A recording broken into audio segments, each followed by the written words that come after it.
Merlin departs. But just then a herald entered the hall and walked quickly over to Arthur and whispered in his ear. "No, no," said Arthur. "Let them in." An old man and his wife came into the hall. They were bent double by hard work and poverty, but behind them stood a young man with noble bearing, tall and strong.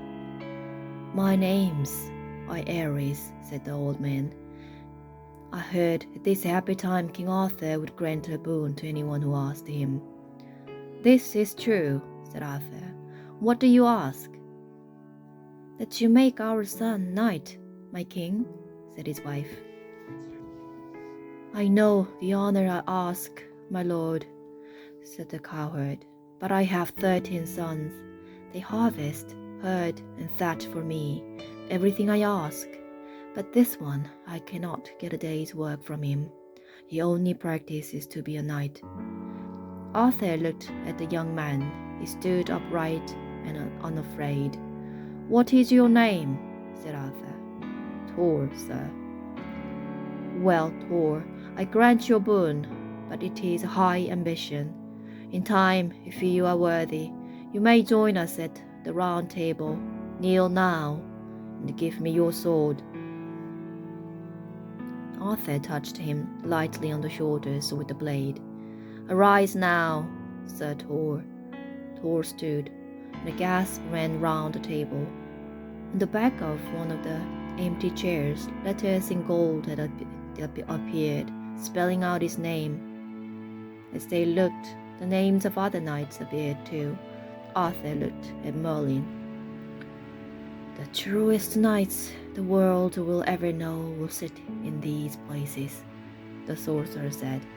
"Some are not yet born, some are already on their way here, but there is one whose name you will not know till he comes." He pointed to a seat. No name was written there, only the word perilous. Only one knight may ever sit there, the best. He who dares and is unworthy shall be destroyed. "Ares, you have lost a useless cowhand, and I have found myself a fine knight," Arthur said. Merlin did not stay for long after the first meeting of the Round Table. "Arthur, this is our last meeting. I have come to bid you farewell, but I have one last word of warning for you." "Leaving? Why? Where to?"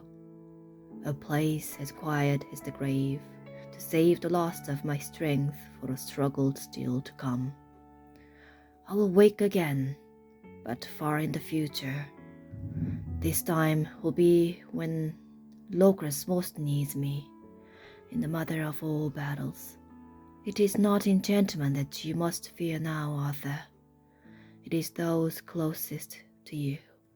Morgana Le Fay will try to destroy you through them, and the greatest test will be on the field called Calmland."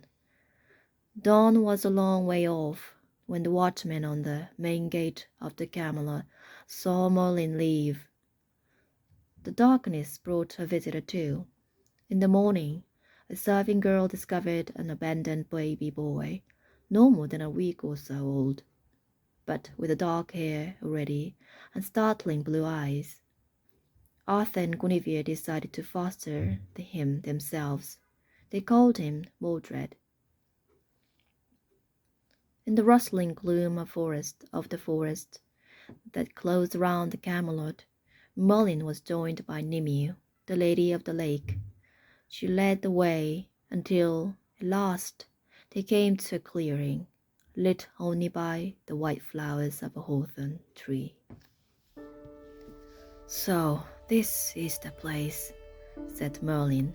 "But before I pass from the ways of man, Nimue, there is one last thing I must ask of you.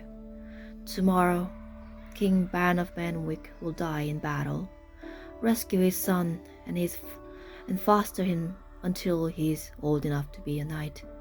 His name is Lancelot. He and his son after him shall be the best of all the knights of the Round Table. Do this for me and Arthur." As dawn walked the forest round him, Nimue made the ground open before her and guided Merlin down a narrow stairway into a stone room. There he laid himself on a great stone slab, like a table, and let out a sigh. His work was done. "Rest now," said the Lady of the Lake. Then, with her magic, Nimue closed the passage and disappeared down the forest lanes.